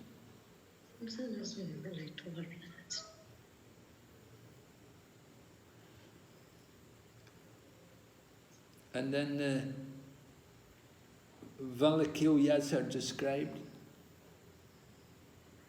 offering their prayers, and then the other different people who have come. Mostly they're all from higher planets, Gandharvas, Apsaras, Nagas, Yakshas, Rakshasas, and demigods. They've all come to encourage and to praise, to worship the Supreme Lord, who has come in the form of his most powerful demigod, Surya Dev.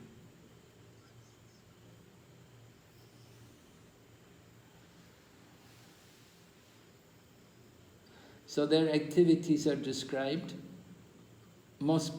Worshipping the most powerful demigod Surya, the Gandharvas sing in front of him, the Apsaras dance before the chariot, Nisacharas follow the chariot, Pananagas decorate the chariot, the Yakshas guard the chariot, and the saints, called the Valakilyas, surround the sun god and offer prayers. So very nice how they're all given their particular services according to their nature and according to their propensities. The 7 groups of 14 associates arrange the proper times for regular snow, heat, and rain throughout the universe. So they also seem to have these demigods, they also have some power. They have some say in the particular conditions, the climate which is put onto the different places. Alright, so then coming to chapter 22, Maharaj Parikshit has his question that he wants to know. He said, how could it be that the sun god's traveling around Dhruvaloka with both Dhruvaloka and Mount Sumeru on his right, but at the same time it's on his left? So it appears to be contradictory. How can we accept this? So this is nicely answered. Sukadeva Goswami clearly answered. He gives an example about the potter's wheel, how it's moving, and small ants located on that big wheel moving with it. One can see that their motion is different from that of the wheel. So the wheel's moving, the ants, they're also moving independently. But at the same time, because they're on the wheel, they're also moving with the wheel, but they have their own motion. So they appear sometimes on one part of the wheel and sometimes on another. Similarly, the signs and constellations with Sumeru and Dhruvaloka on the right move with the wheel of time, and the ant-like sun and other planets move with them. So the sun is compared to an ant. The sun planet compared to an ant. And the wheel of time is like the potter's wheel. The sun and planets, however, are seen in different signs and constellations at different times. This indicates that their motion is different from that of the zodiac and the wheel of time itself. So the zodiac and the wheel of time. The zodiac is along with the wheel of time, and also you have the nakshatras also along with the zodiac. They're also going with the wheel of time. So this example can be understood about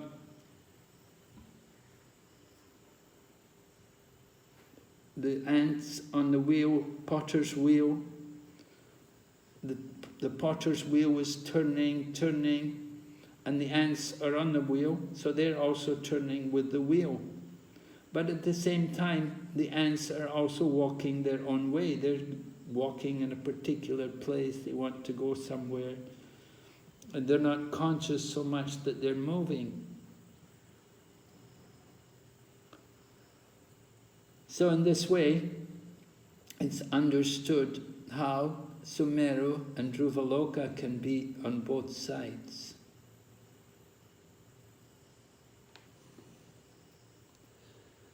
Sukadeva Goswami continues in text number 3. The original cause of the cosmic manifestation is the Supreme Personality of Godhead. When great saintly persons fully aware of the Vedic knowledge offered prayers to the Supreme Lord, he descended to this material world in the form of the sun to benefit all the plants and purify fruitive activities. He divided himself into 12 parts and created seasonal forms, beginning with spring. In this way, he created the seasonal qualities, such as heat, cold, and so on. So the Lord himself comes in the form of the sun.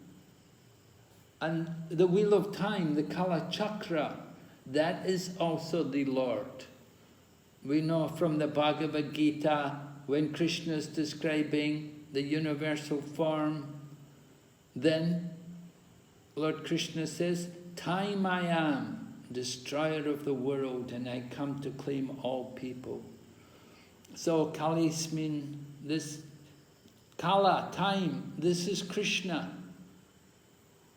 Krishna is time, and this wheel of time is one of Krishna's forms. And he comes to claim all of us by the influence of time.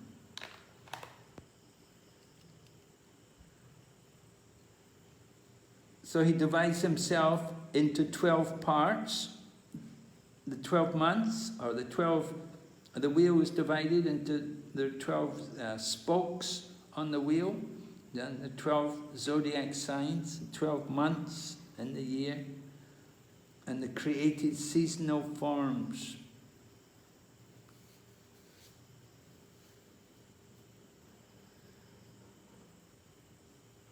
So all of these things, this is all part of Lord Krishna's creation.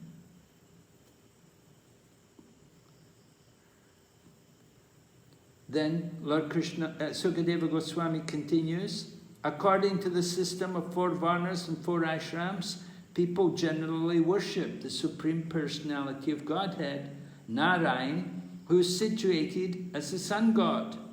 With great faith, they worship the Supreme Personality of Godhead as the Super Soul, according to ritualistic ceremonies handed down in 3 Vedas, such as Agnihotra, similar higher and lower fruitive acts, and according to the process of mystic yoga. In this way, they very easily attain the ultimate goal of life. Of course, there are a class of people who think the sun god is the Supreme Lord, because heat is the cause of everything. We said that life comes from the sun. Without sun, there can be no life. One of the names of the sun god was Martananda.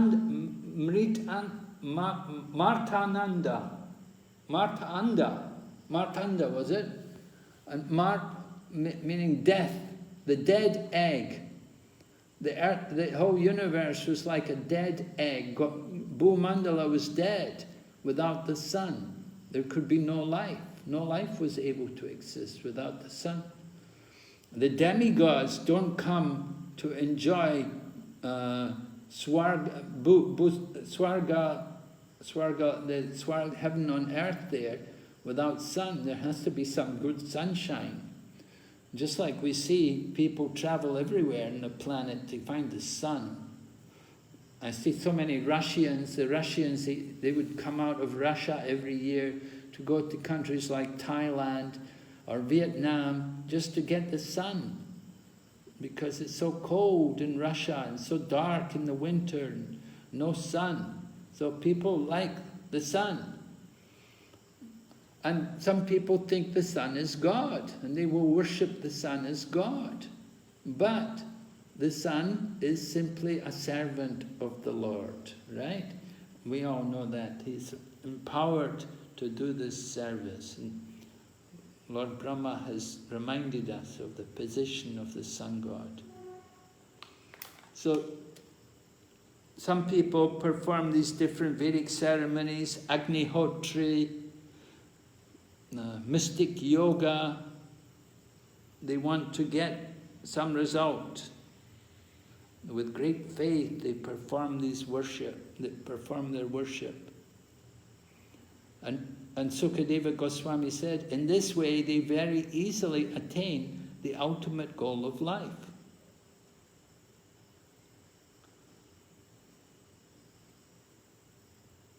Samadhi gachanti.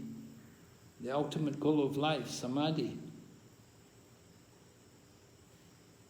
Text number 5. The sun god, who is Narayana or Vishnu, the soul of all the worlds, is situated in outer space between the upper and lower portions of the universe. Oh wait, I want to let you hear this. There's something, maybe you can listen to this. This is Dhanavir Goswami talking something about the universe. I think it would be good to finish with this.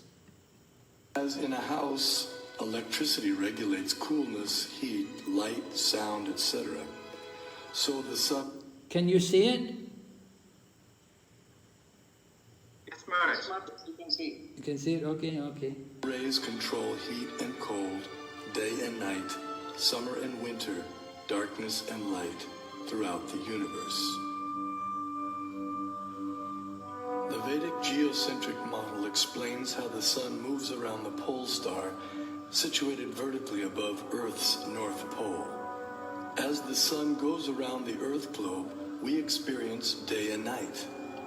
The stationary Earth, unlike the pole star, does not revolve on its own axis, though it is slightly tilted toward the pole star. During summer in the northern hemisphere, the North Pole experiences 6 months of daylight. Conversely, during summer in the southern hemisphere, the South Pole experiences 6 months of daylight. These 6-month periods correspond to a day and night for the demigods living in the heavenly planetary system. Vedic cosmology accounts for this phenomena by the vertical motion of the sun, technically called Uttarayana and Dakshinayana. The sun moves upward on an incline for half a year, and then downward for the next half. This motion produces two effects on Earth, namely the changing of the seasons and the varying durations of day and night. Ordinary vision sees the sun to be a mere globe of fire. However, celestial vision reveals a personality residing over the sun. His name is Vivasvan, and he rides on a golden chariot pulled by 7 divine horses at a speed of 16,000 miles per second. The chariot has one wheel which moves on celestial Manasotra mountain. The horizontal shaft is linked to the axial hub of the universe, Mount Meru, and the diagonal shaft is linked to the pole star. With each circular path, the wheel gradually moves laterally inward for 6 months and then outward for 6 months. Similar to the chariot's vertical motion, this lateral action fine-tunes seasonal changes on Earth. When the orbital motion of the sun is viewed from above, its illumination is seen to extend out to half of the greater Earth plane.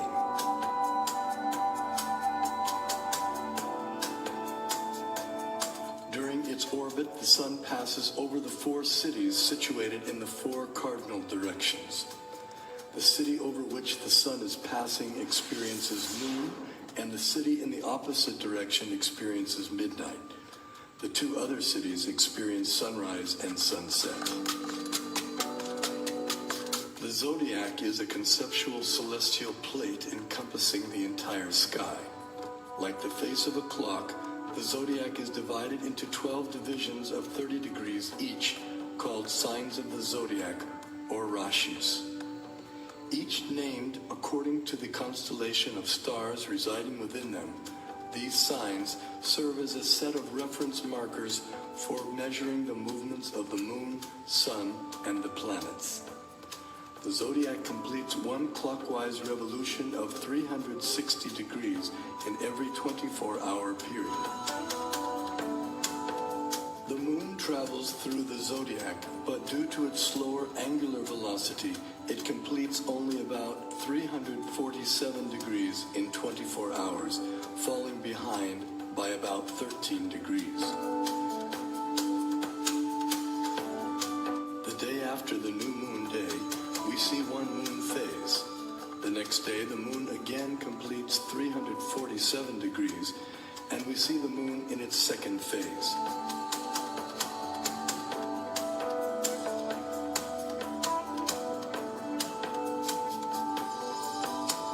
In this way, the moon appears to travel in the opposite direction through the zodiac. This is also called retrograde motion. Thus, the phases of the moon increase each day for 15 days until the full moon. Then the moon's phases decrease gradually by one phase each day until the dark moon night. The Srimad Bhagavatam describes the vertical positions of the planetary orbits. First above the Earth plane is the Sun at a height of 0.8 million miles. Next higher comes the Moon at 1.6 million miles, followed by the Nakshatras, 28 stars, at twice the height, then Venus, Mercury, Mars, Jupiter, Saturn, Saptarishi constellation, and then finally the pole star at a height of 30.4 million miles. Although the Sun is 0.8 million miles above the Earth plane, its horizontal distance from the Earth is much greater. Although varying with the seasons, the mean Earth-Sun distance works out to be approximately 100 million miles. 80,000 miles below the Sun is a dark or invisible planet named Rahu.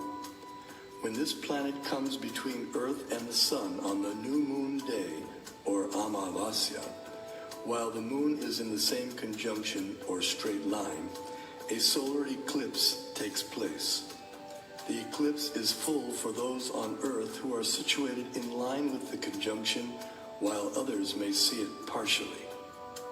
Similarly, when Rahu comes between the Earth and the moon on the full moon day, or Purnima, while the Sun is in the same conjunction, a lunar eclipse takes place. This is seen by anyone on Earth who can see the moon. The eclipse is either full or partial depending on the movement of Rahu. At least 5,000 years ago, the Vedas were able to predict eclipses precisely. This science is still used today with the same extraordinary accuracy.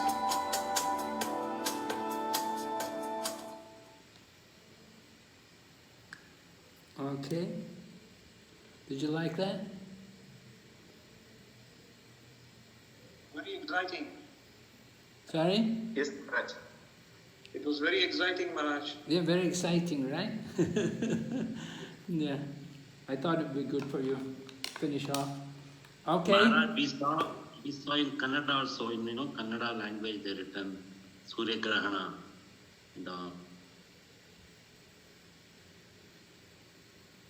In Kannada language, there's what? Yeah, Maharaj, that Surya Grahana, Chandra Grahana, they're written. I saw that. Oh, really? Oh, good. Yeah. Maharaj, you mentioned, Maharaj, that Sri Vaishnava saint, he got the rabbit shaped, that he depicted that picture, the drawing. Yes. Oh. He was a Kannada saint, was it? Yes, Maharaj. He's from Melkote. Oh, from Melkote, yeah. Hare Krishna, Jagan Prabhu, may I know the name of the person? From Melkote. I'm not remembering, Mataji. I'll share. I have that reference. I will share with you. Thank you. Okay, so any questions? Anything? Hare Krishna. Maharaj, this part I'm still not very able to clearly understand.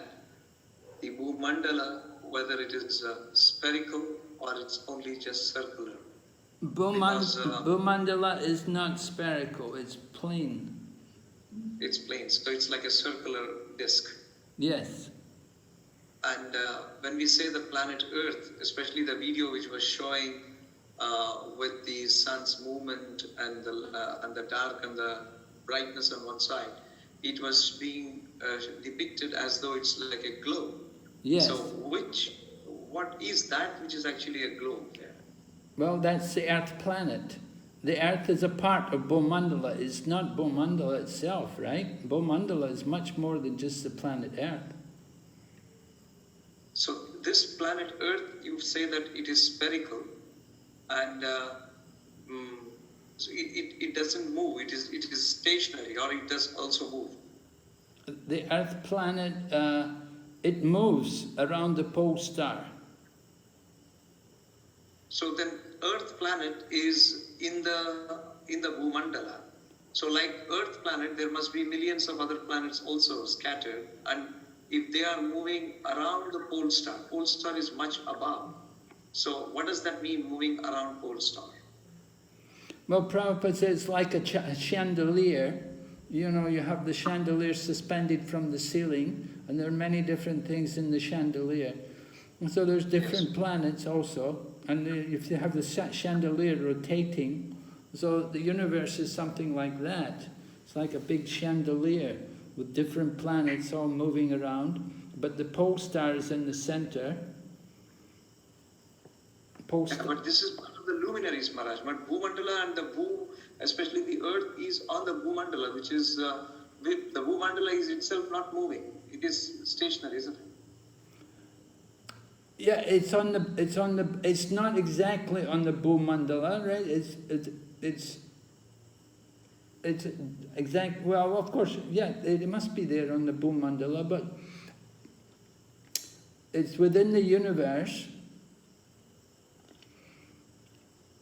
Now, of course, our theory is, he said, Dhanavir Maharaj said also, our geocentric theory, right? That geocentric means Earth as the center.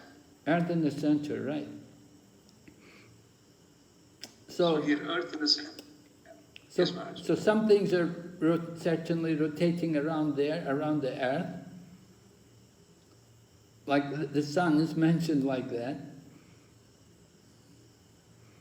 Yeah, so this concept is not pretty clear, especially to say, and that How raises a lot of... How to understand the earth, the movement of the earth in relation to the sun. Yes.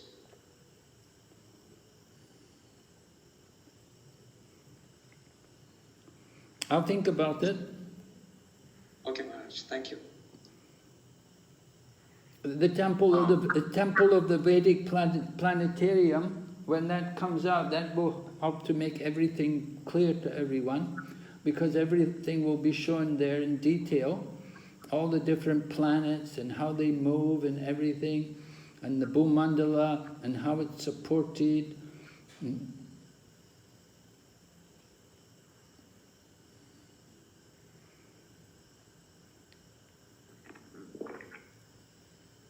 Hare Krishna Maharaj, Krishna as well. You had said that, can you hear me? I hope you can. What? Oh, can you hear me? Yeah, I okay. hope you can hear me. Yeah. Okay. My question is that you had said that Dhruv Maharaj, he lowers the sun and he picks up the sun every 180 days, right? Above and below the equator kind of thing. That causes the differences in the seasons, right? Yes. So, but we know that Dhruv Maharaj wasn't always there on Dhruvaloka. So, what was happening before Dhruv Maharaj was allocated this specific job? Well, it was all going on by the arrangement of the Supreme Lord. The Supreme Lord is there. You remember that planet, you know, it's the residence of the Supreme Personality of Godhead, and he himself arranged for this planet, Dhruvaloka, or the pole star, and he's there in charge, so certainly he can arrange for somebody to do this thing. Okay.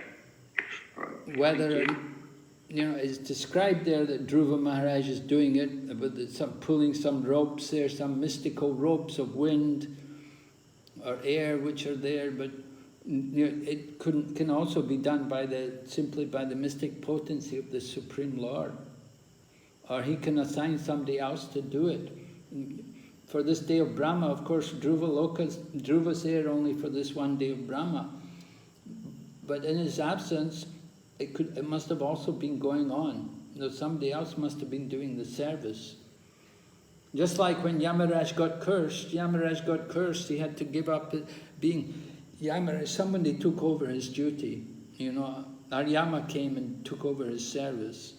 And so, there's so many other demigods, there's so many people there, living entities, they can all be empowered to take on that service.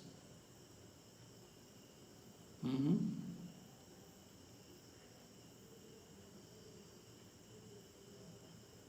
Maharaj, one question even I have is the only one sun planet, sun god, Vivaswan, who is eliminating all the upper planetary system, and there is no sun below the earth. Is it right, like Maharaj? Is there no sun below where? No sun below earth. That's what, like, it's all dark. No sun below Bhumandala. Below Bhumandala there's no sun, right? You go into these lower regions, the subterranean heavenly planets, there's no sun, right? And above all, only one sun is there? And yes. Eliminating all the other upper planets? Yes. Okay. Om Bhur Bhuvaswa, right? The sun god is giving light to all these regions. Bhuloka, Bhuvarloka, Swargaloka. They're all getting the light from the one sun. So one sun in the universe, Prabhupada said clearly. As far as the earth and how it's moving, we'll look into it, see what information I can find on it. But certainly it's described to be global, to be spherical. That was mentioned. It's always shown as a sphere.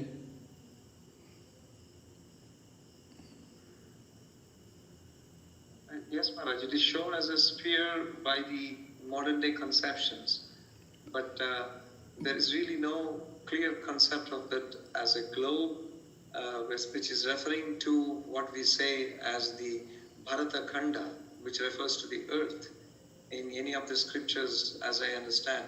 If you have some references to that, please share it, Maharaj. For the Bharata Khanda. Yes, because what we are now trying to say as earth is the Bharata Khanda. Bharata Varsha is not spherical. Bharata Varsha is a... Yeah, Bharata Varsha is that division, the southern end there of Jambudweep. On the so southern... that is flatter area. But whereas Bharata Khanda is what we are referring to, the kind of a concept of earth. It's really very not clearly integrated. And though we are trying to show the movement of the sun on the top of and reflections of that on the earth, we are always trying to show this as a spherical form, and that's referred to the North Pole and the South Pole.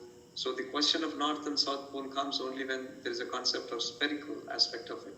If not, there is no question of any of these North and South Poles coming in. It's in the North and Southern directions can be acceptable, but not the pole directions. So that's something also is required to be understood correctly.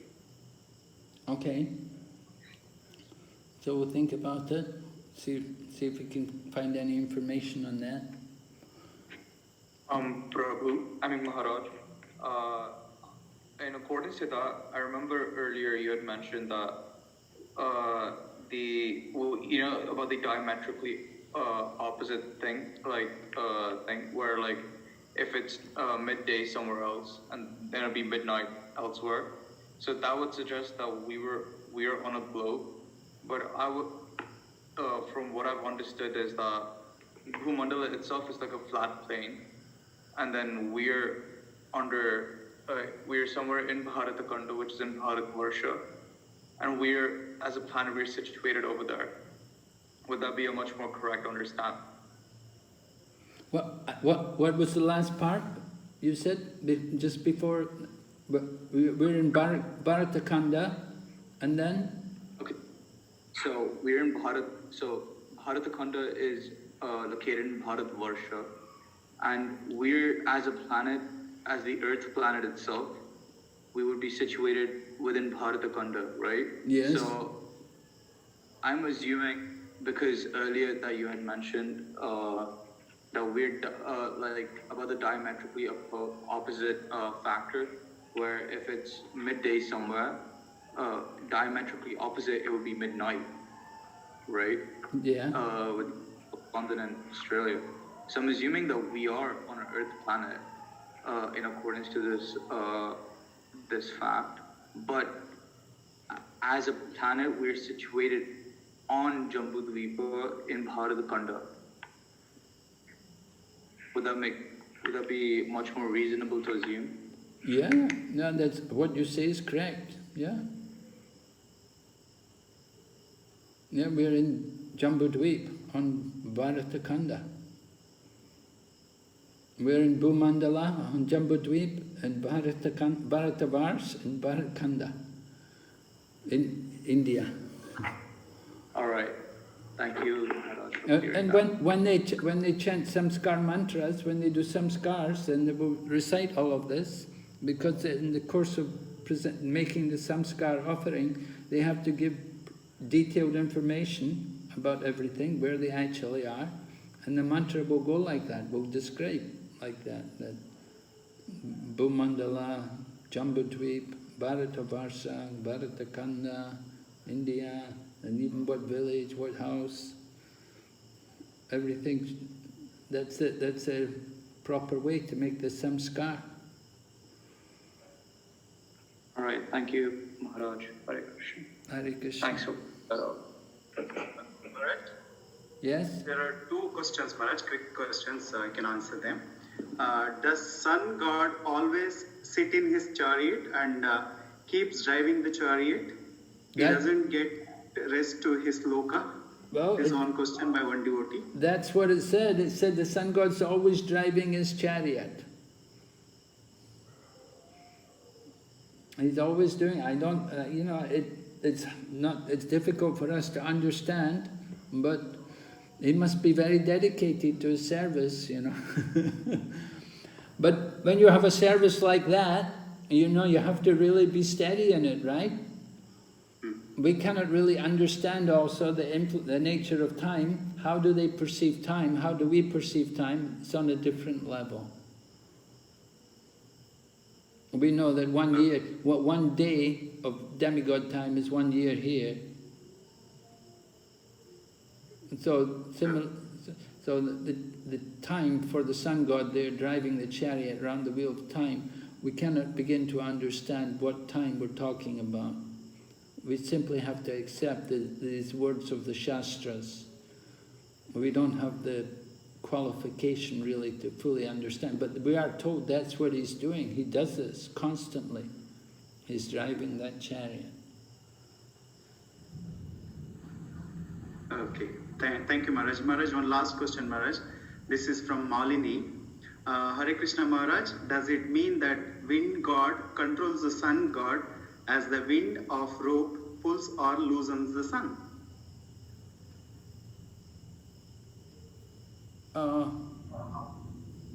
Well, it means that the wind god is also engaged in some kind of service for the pleasure of the Supreme Lord.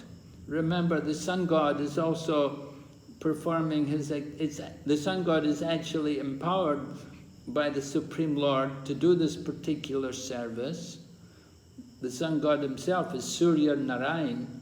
He's the Supreme Lord himself coming in the form of the sun god.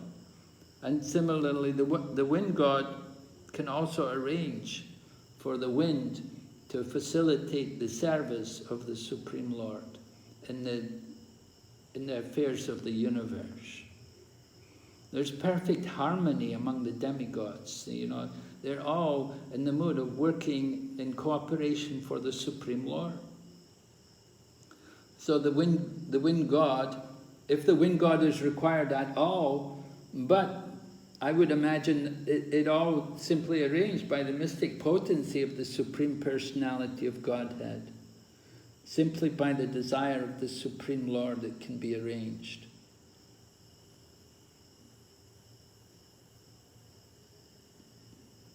Yeah, thank you very much, Maharaj.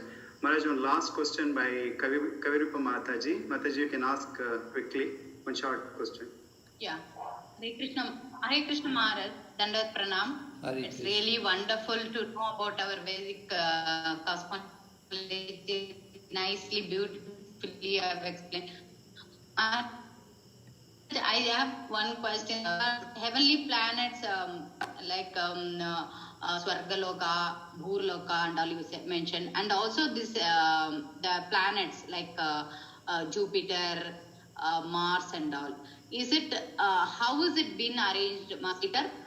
The Bhurloka, because my understanding with the picture is the above the Meru mountain is all the heavenly planets. Am I right, Maharaj? Meru mountain is on Bhumandala. It's in Jambudweep on Bhumandala. Now the heavenly planets are above Bhumandala. Okay. It is above Meru mountain also, or how can we understand, Maharaj? Like yes. The pictures. Yeah, from the pictures, right? Remember those pictures? We were showing that picture. Where is it? Yes, Maharaj. Yes, Maharaj. Yeah. So in the picture, the Meru mountain is in Bhumandala, and above Bhumandala is the heavenly. Above Bhumandala, first of all, we have Bhuvaloka. And above Bhuvaloka, then you come to the heavenly planets. Okay, all the planets are like, as per the pictures, it is above that. Yes. The planets, everything is below that. Right. So, what is there in those lokas, Maharaj? Like Satya Loka, like only the demigods are there. What is happening in those lokas? Like, in such because I can understand this Meru. You can get information, it's all described in the Brihad Bhagavatamrita. If you read the second half of the Brihad Bhagavatamrita, you get the information about Mahaloka, Janaloka, Tapaloka and Satyaloka. Described, because they describe the travel of a Gop Kumar. He's a cowherd boy from Govardhan, he has a mantra, and his mantra takes him to these different places. So you hear about Mahaloka and Janaloka, they're doing Vedic sacrifice. And on Tapaloka, the 4 Kumaras are there, and they're engaged in meditation, sitting and you're meditating. And then in Satyaloka, Brahmaloka, then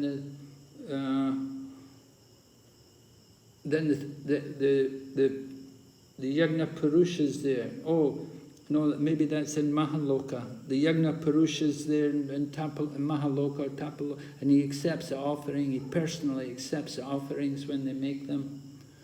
It's all described. Sometimes since I read it now, I don't remember so well now exactly what's happening on Satyaloka. But Lord Brahma is there, and all the many devotees, but they're engaged in devotional service. And they're waiting for the end of the universe. They're waiting for the end of the lifetime of Brahma. And they're hoping they can go back to Godhead. Thank you, Maharaj. Thank you very much. Hari Bol. Thank you, Maharaj. Hare Krishna. Hare Krishna. Pranam, Maharaj. Okay, so we'll stop here tonight. Thank you very much. We'll meet again on Thursday night. Hare Krishna. Yes, Srila Prabhupada ki jai. Jai. Go back to His Vrindavan. Holiness Bhakti Vigna Vinashakam. Hare Krishna.